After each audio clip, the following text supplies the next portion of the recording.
Hey guys, this is Tauna, and today we have our new announcements for Final Fantasy. A whole bunch of new cards got revealed today, just like yesterday, you know, the drill. Except this time we've got from the main set. So we've got new mechanics, we've got some summons in here, we've got boss forms, we've got heaps of awesome stuff. And it is 7 a.m. in the morning, and I'm here making it for you guys because I love you and because it's my job. So before we get into it though, make sure you guys subscribe and stuff like that. You know, this could be the last video you see from me, for the algorithm just likes to throw you away into the void. So make sure you subscribe. You know, we have some of the fastest content out there, and if you want to keep up to date, it's the best way to do it. So let's go through. First up, we have Jumbo Cactua, which looks freaking hilarious. I love it. So they've kind of represented a whole bunch of the different bosses in here, a whole bunch of the different kind of mainstream characters as well. So this one has, whenever this creature attacks, it gets plus 9999 /0 until end of turn. That is going to be very painful.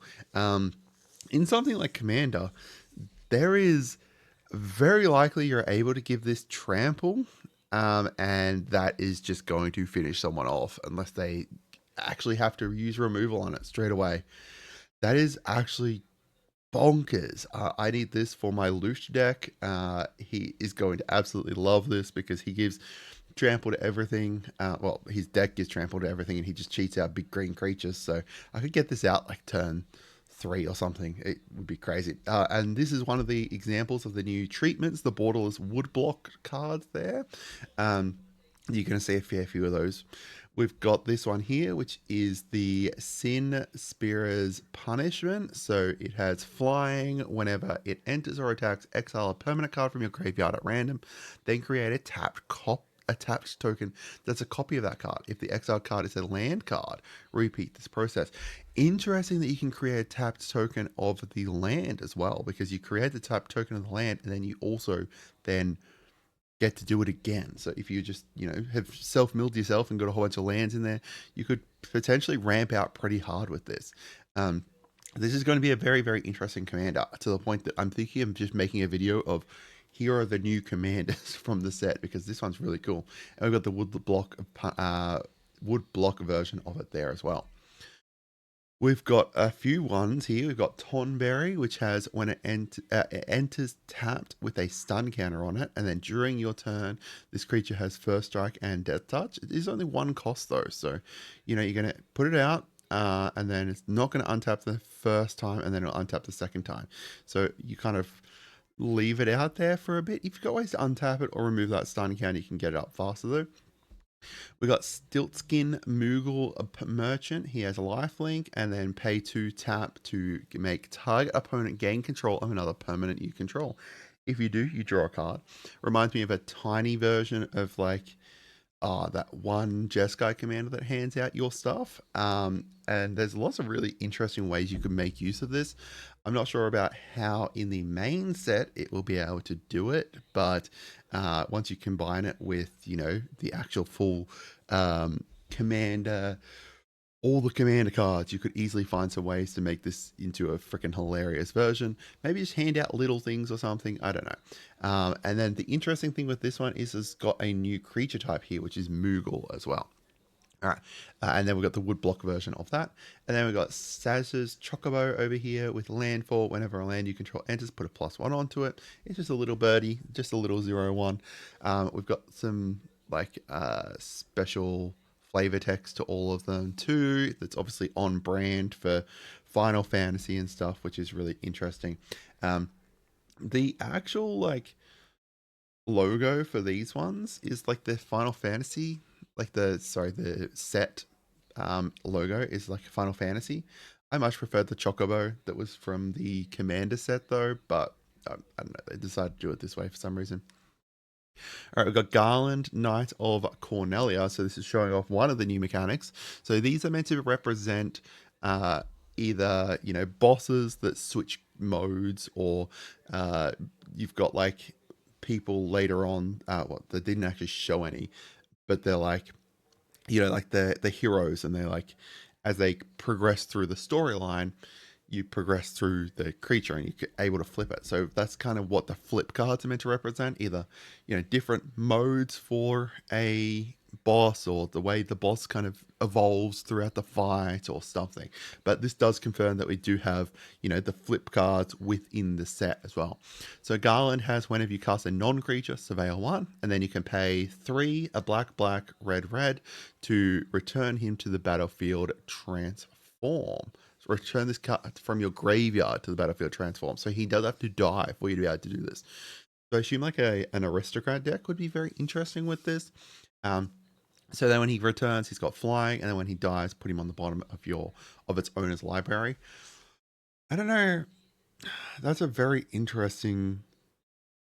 I don't know about as a commander. As a commander would be interesting, but I think there's more interesting ones than you'd probably use for it.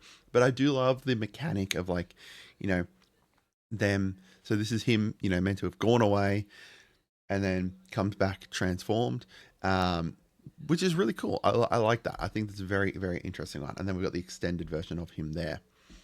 We've also got Cecil Dark Knight and then Cecil Redeemed Paladin. So this is like the following the storyline for Cecil here.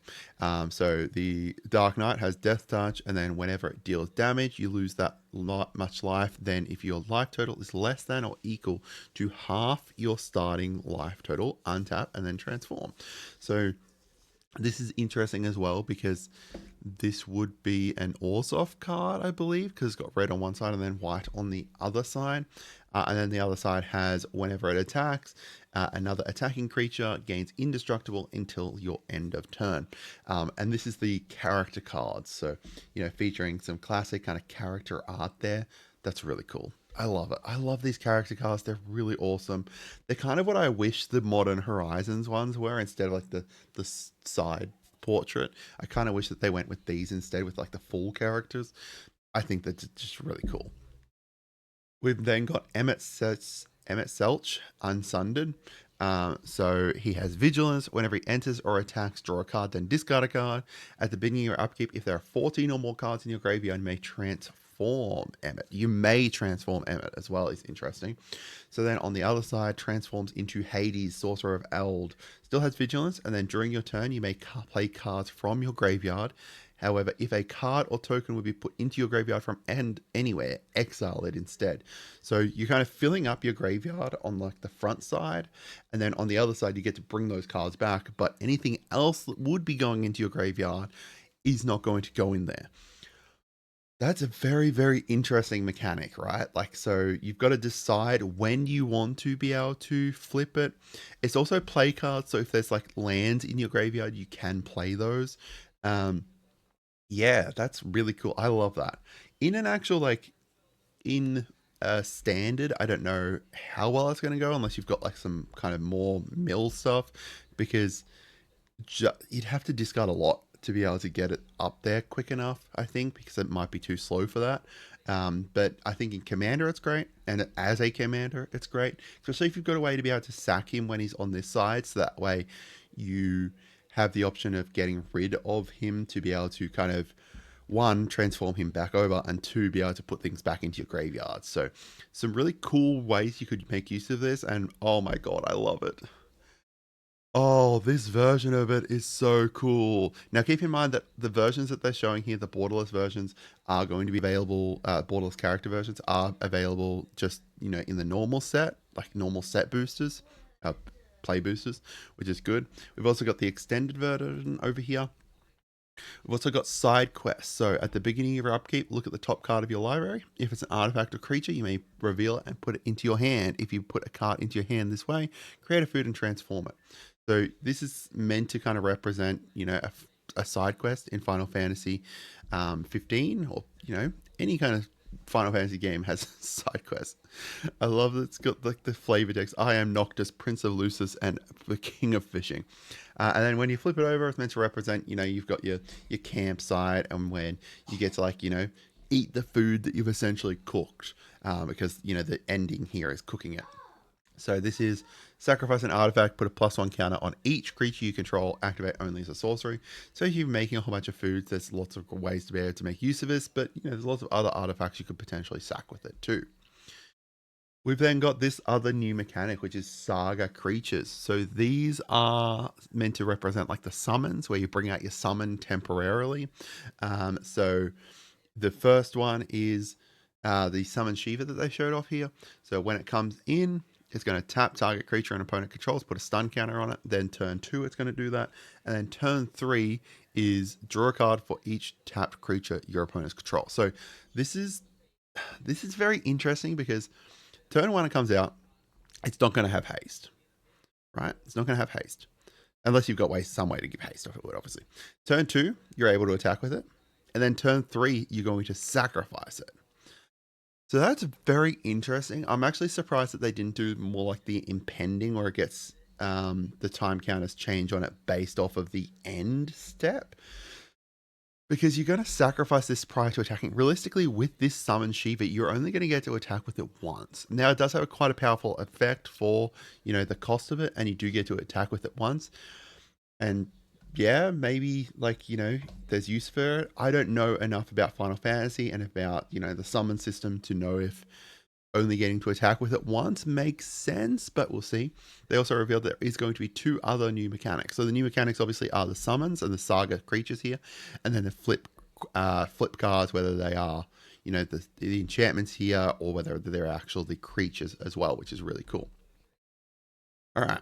So then we've got these here, which is Final Fantasy throughout the ages. So I believe these are going to be similar to like the special guests essentially. And you can see down here the FCA code. So they don't have this special guest code. They've got Final Fantasy throughout the ages gone. And these are, Dragon and Mount Gulag. Mount Gulag, I meant to say. Dragon and Mount Gulg, and that's Ancient Copper Dragon. So they're essentially reskinned, whatever, Godzilla treatment for certain creatures. So this one here is the dragon, and this one here over here is Yuriko, the Knight's Shadow, done up as Yuffie Kisagari. So I hope I pronounced that right. I'm probably butchering the pronunciation of so many ones. So this is Yoshitaka Amano did the art for this one, and there's going to be, one for each game apparently. So this is Final Fantasy 1, this is Final Fantasy 7 there. Apparently I said 17 in my last video, apologies. And then we've also got the starter kit. So this is 2 new cards here. So we've got Sephiroth over there, Planet's Heir, Vigilance, whenever it enters, creatures your opponents control get -2/-2 until end of turn. I wonder where I've seen this before. This is just Massacre Worm as a commander, basically. But instead of draining people, it instead puts +1s onto Sephiroth. And then we've also got Cloud, Planet's Champion over here, which is during your turn, as long as he's equipped, he has Double Strike and Indestructible. And then equip abilities you activate that target him cost 2 less. Also interesting that it costs 2 less, not cost 2 less, but a minimum of 1. So that's very, very interesting. Also, the fact that they've got like the reminder text here for Double Strike and for attacking and Indestructible is really nice, because obviously, this is a starter kit designed for newer players. The Assassin's Creed one had exclusive cards in it, and it went so well. There's like some really, really great cards in there. So very likely, even if you are a veteran, you're likely wanting to pick this up, as well as the fact that it is going to be standard legal, unless the cards that are within it aren't exclusive. All right, and then we've got the special arts for our commanders as well. So this is the borderless character versions. It's really, really great. I love them. And then we've got the extended art there. We've got Titus. We've got Ishtola. This is one, my wife loves this. I showed her this and she's like, can that be a commander? I'm like, yes, we will get it for you because this is amazing. And I love this art for it as well. And then we've got Terra, Herald of Hope there as well. And then we also know that there's going to be 3 secret layers to go alongside it. Assumingly this will be within the drop coming after that. So what would that be? It'll be summer, autumn, the autumn drop, I guess. Maybe the summer drop. Yeah, maybe the summer drop. I'm not sure. So 3 new secret layers that will come alongside it. Assumedly, they're going to be amazing if you love Final Fantasy. I don't think they're going to have like mechanically unique cards, most likely because of the fact they're releasing a whole set, but we'll see. But that's it for today, guys. Is there anything here that's hyping you up? Let me know. I think that I am most hyped for Mr. Hottie here. Emmett Selch, he just looks amazing. I love it. I love this art. It's just so cool. Honestly, the whole set though looks really hyped. I was not hyped for Final Fantasy just because I've never really played it, as is probably obvious by the fact that I'm butchering all the names and stuff like that. But I am pretty excited about this. I do love the woodblock cards as well. They're very, very unique. It's really cool. But I hope you guys had a great day and goodbye.